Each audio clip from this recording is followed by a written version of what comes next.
அதாவது பூமியில வந்து நீர் எப்படி உருவாகுது, அந்த நீரை வந்து நம்ம எப்படி கிடைக்குது, எதற்கு ஆதாரங்கள். ஆமா சார், நீருடைய ஆதாரங்கள் எல்லாமே ஒர்க்கிங் பண்ணலாமே கொண்டு போறோம் சார். அதோட கான்செப்ட் வந்து சொல்றியா சார்? இது வந்து 100 கிலோமீட்டர் கொண்டு போறோம். சொல்லுமா சொல்லுங்க. ஐயா நபர் சொல்லு.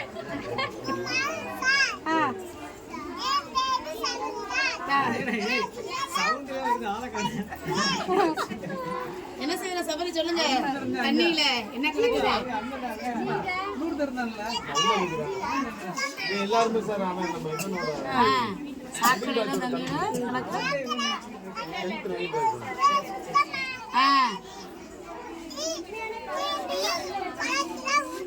குளத்துல வர அந்த சாக்கடை தண்ணியை சுத்தம் பண்ணி அவங்க சுத்தம் பண்ணி குளத்துல விட்டுறாங்க. Very good sir. அடுத்து அடுத்து இந்த சாருக்கு சொல்லு.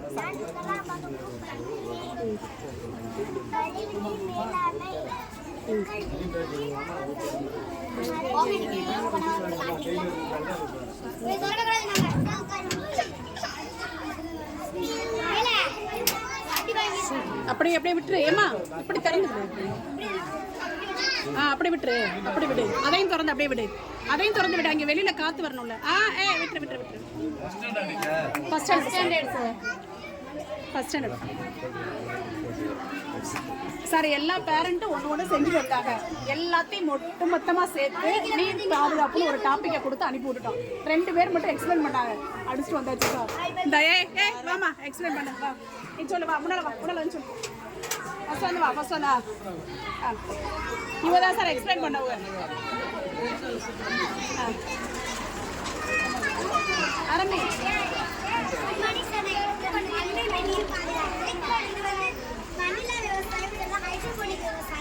இதுல வந்து நம்ம என்ன கொரோனா காலத்துல நம்ம வீட்டை விட்டு வெளியே வர முடியாம இருந்தோம். ஸோ இந்த மெத்தடில் நம்ம பாரம்பரிய காய்கறிகளை விளைய வச்சு சாப்பிடலாம். என்னென்ன காய்கறினா கீரை, தக்காளி, மிளகாய் இந்த மாதிரி காய்கறியை விளைய வச்சு சாப்பிடலாம். இந்த ஓஸ் வழியா இது 3வது ஃப்ளோர்ல இருந்து 2nd ஃப்ளோர் வந்து கடைசி இந்த அப்படியே திரும்பி வந்தோம். இதுக்கு எப்படி உரம் போடுறதுன்னு கேட்டீங்கன்னா இந்த தண்ணியிலே நம்ம உச்சத்தை கரைச்சோம்னா அது அப்படியே போய் ரிட்டர்ன் ஆகிட்டே இருக்கும். ஸோ இதில் வந்து நம்ம இந்த வேர் வந்து ஸ்ட்ராங்காக இருக்கணும்னா கூழாகட்டும் தேங்காய் நார் போட்டோம்னா இந்த வேர் வந்து ஸ்ட்ராங்காக இருக்கும்.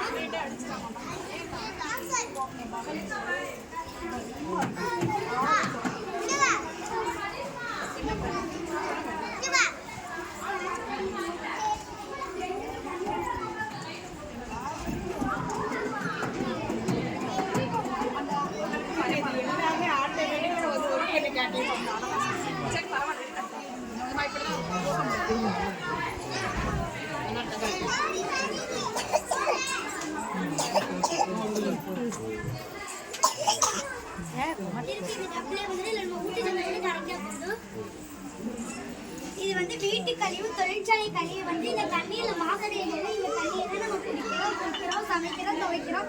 ஸோ இந்த தண்ணியை நம்ம குடிக்கிறதுனால நம்ம உடல்நலத்துக்கு ஏதாச்சும் பாதிப்பு வந்ததுனால அந்த தண்ணியோட டைரக்ஷன் திருப்பி இங்கே உள்ள கறி, ஸ்டோன், மண் இது எல்லாத்தையும் போட்டு ஃபில்டர் பண்ணி திருப்பி ஆற்றுக்கே நம்ம திருப்பி ஊற்றுவோம்.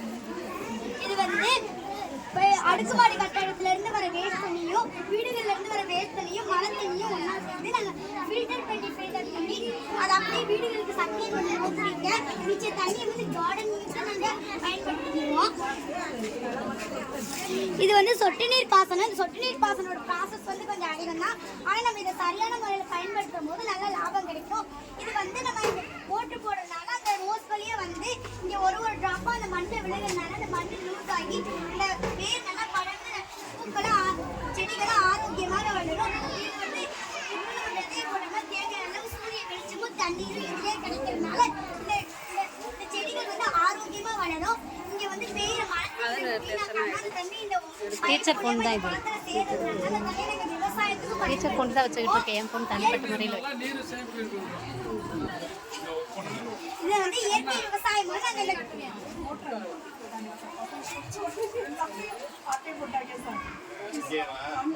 எல்லாத்தையும் பண்ணி கொடுத்தாச்சு. இந்த பசங்க பார்க்க வர்றாங்கல்ல, அவங்க எல்லாத்தையும் எடுத்து போயிடுச்சுலாம் சார்.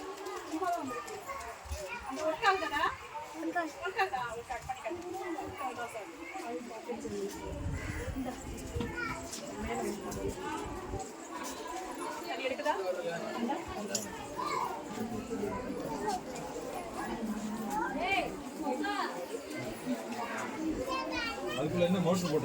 ஆமா சார் தண்ணி மோட்டர் சார் நேர்லயே எல்லாத்துலயுமே இது பாருங்க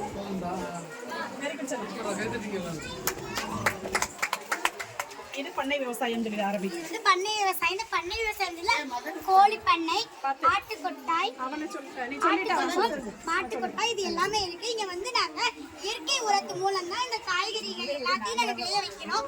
இங்க இருந்து வர மாட்டோட சாணம் வந்து இந்த ஓஸ் வழியா இந்த இருட்டறைக்குள்ள இந்த காத்து போகாம இருக்கும்போது இது வந்து பயோகேஸ் வெளியாகும். இந்த பயோகேஸை வந்து நம்ம வந்து எரிவாயு பொருளுக்கு பயன்படுத்திக்கலாம், சமைக்க பயன்படுத்திக்கலாம். இந்த பூமியை பாருங்க, நம்ம தண்ணீரை சேமிச்சனால இந்த பூமியை எவ்வளவு மாசடையாம எவ்வளவு மகிழ்வான வாழ போயிட்டு இருக்கு. ஆனா அதான் வீடு வீடு